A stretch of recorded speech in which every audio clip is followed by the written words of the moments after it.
Sa kasalukuyan, napakaraming reports sa mga sports website at iba pang social media platforms tungkol sa posibleng paglipat ni Kai Sotto sa US NCAA Division 1 bilang isa pang hakbang sa kanyang pangarap na makarating sa NBA.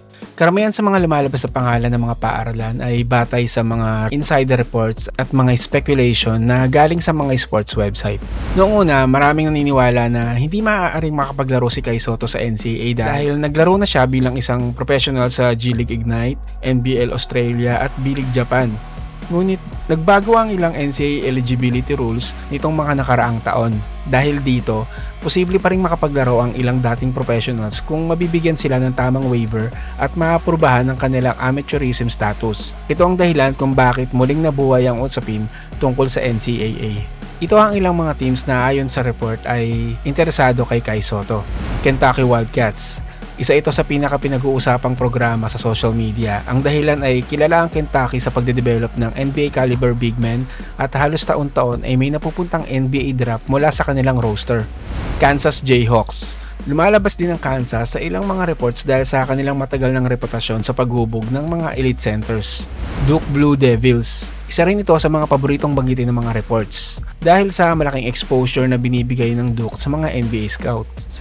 Gonzaga Bulldogs. Mas makatotohanan ng pangalan na ito ayon sa ilang mga analysts at mga reports dahil kilala ang Gonzaga sa pagde-develop ng international players at skilled big men. Baylor Bears. May ilang basketball insiders na nagsasabing maaring maging magandang fit si Kai sa Baylor dahil gumagamit sila ng traditional centers.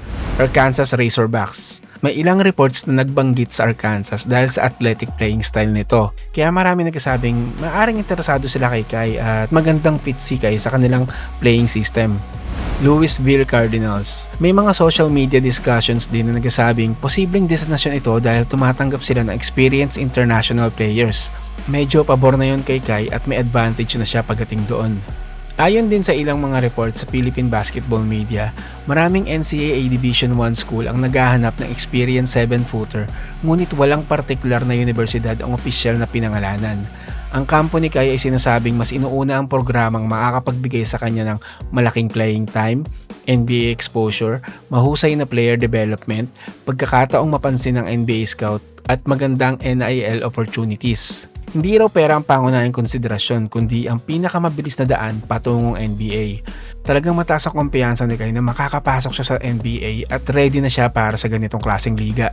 Pero ano nga ba ang pinakamagandang piliin ni Kai? Kung pagbabatayan ng kanyang laro bilang 7.3 center na mahusay sa rim protection, shooting at pick and roll, ito ang maaaring maging pinakamahusay na mga option.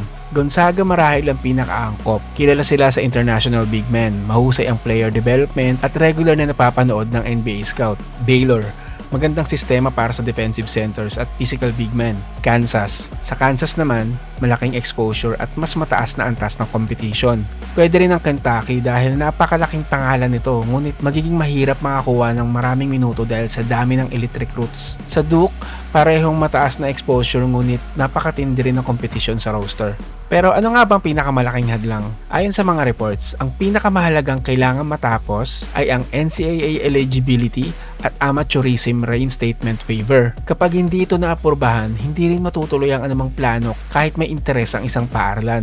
May mga report din na nagsasabi na maganda yung timing dahil sa mga pagbabago sa NCAA eligibility rules sa mga susunod na taon. Pero sa ngayon, wala pang opisyal na NCAA team ang inaanunsyo para kay Kai Sotto. Ang mga pangalang tulad ng Kentucky, Kansas, Duke, Gonzaga, Baylor, Arkansas at Louisville ay pangunahing nagmumula sa social media discussions, YouTube speculation at opinion ng mga bawat basketball commentators. Hindi sa opisyal na pahayag ng mga paaralan. Ang pinakamapagkakatiwalaang impormasyon sa ngayon ay talagang pinag-aaralan ni Kai ang posibilidad na maglaro sa NCAA Division 1 at naghihintay ng pinal na eligibility clearance bago pumili ng programa. Kung tuluyang matuloy ang NCAA, malaki ang posibilidad na ito ang magiging huling malaking hakbang ni Kai Sotto bago muling subukan ng NBA draft o makakuha ng NBA contract. Kung kayo ang tatanungin, mas maganda bang way ang paglalaro sa NCAA para makapasok sa NBA? Comment lang sa baba.